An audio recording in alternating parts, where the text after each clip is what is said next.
माओ माओ की लोलुपता। गोदाम के कोने में एक गोलमटोल छोटा चूहा रहता था। सभी उसे माओ माओ कहते थे।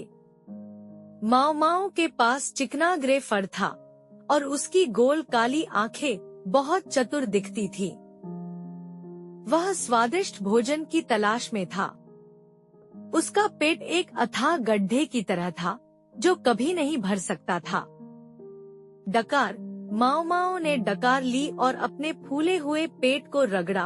गोदाम के पूर्व की ओर का पनीर वाकई बहुत स्वादिष्ट है और पश्चिम की ओर का अनाज भी अच्छा है, लेकिन उसकी छोटी नाक 2 बार हिली और उसने एक ऐसी खुशबू पकड़ी जो उसने पहले कभी नहीं सूंघी थी। माओ माओ ने खुशबू के साथ ऊपर देखा और गोदाम में सबसे ऊंची शेल्फ पर एक चांदी की कांच की बोतल चुपचाप खड़ी थी। गोदाम की छोटी खिड़की से सूरज की रोशनी जार पर पड़ रही थी, जो एक आकर्षक रोशनी को प्रतिबिंबित कर रही थी। वह क्या है? माओ माओ की आंखें चमक उठीं। यह बहुत स्वादिष्ट भोजन होना चाहिए। वह शेल्फ पर चढ़ने के लिए इंतजार नहीं कर सकता था और जैसे ही उसका छोटा पंजा बोतल के किनारे को छूता, शहद, नट्स और वेनिला के साथ एक समृद्ध सुगंध उसके चेहरे पर आ जाती। माओ माओ की लार तुरंत नीचे बह गई और उसने उत्सुकता से अपना सिर जार के मुंह में घुसा दिया। आउच!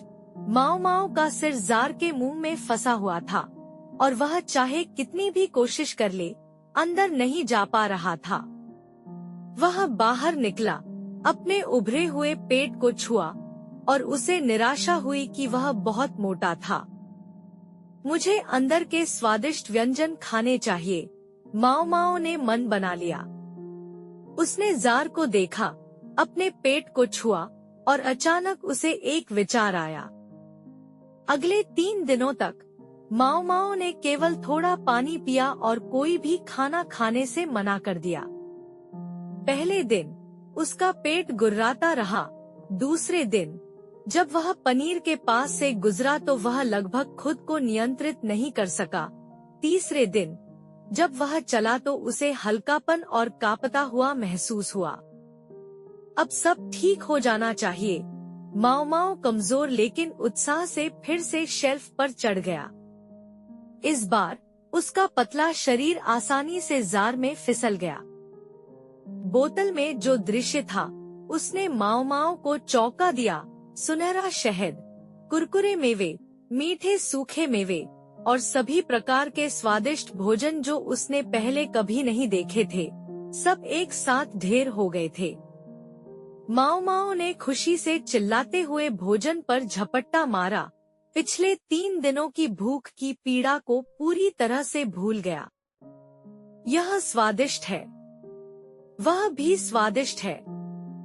माओ माओ के छोटे छोटे पंजे उसके मुंह में भोजन ठूंसते रहे। शहद उसकी दाढ़ी पर लगा हुआ था और अखरोट के टुकड़े हर जगह गिर रहे थे। उसने इतना खाया कि उसका पेट फिर से इतनी तेजी से फूल गया कि उसे नंगी आंखों से भी देखा जा सकता था। डकार। माओ माओ ने संतोष से डकार ली, जार के तल पर लेट गया, अपने छोटे छोटे पंजों से अपने गोल पेट को सहलाते हुए। मैं बहुत खुश हूँ। लेकिन जब वह जार से बाहर निकलना चाहता था तो एक समस्या खड़ी हो गई। वह फिर से फंस गया। माओ माओ घबरा गया और पाया कि वह बहुत भरा हुआ था और उसका पेट बहुत बड़ा था, इसलिए वह बिल्कुल भी बाहर नहीं निकल सकता था। मदद करो, कोई मेरी मदद करो, माओ माओ चिल्लाया, लेकिन गोदाम में केवल उसकी अपनी प्रतिध्वनि थी। उसने अपने शरीर को बेतहाशा घुमाया और जार उसकी हरकतों से हिल गया, जिससे क्लैंग क्लैंग की आवाज आई। रात हो गई और गोदाम में अंधेरा छा गया। माओ माओ भूखा और डरा हुआ था और जार में बचा हुआ खाना भी कम लुभावना हो गया था। पहली बार उसे अपने लालच पर पछतावा हुआ। अगर मैं इतना नहीं खाऊंगा, माओ माओ ने धीरे से सिसकते हुए कहा, लेकिन अब कोई रास्ता नहीं था। बाहर निकलने के लिए उसे फिर से भूखा रहना पड़ा।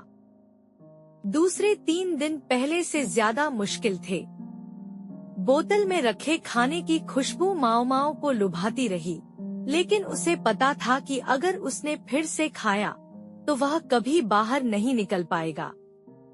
उसने गोदाम की छोटी खिड़की से आने वाली रोशनी में होने वाले बदलावों को गिना और समय की गणना की।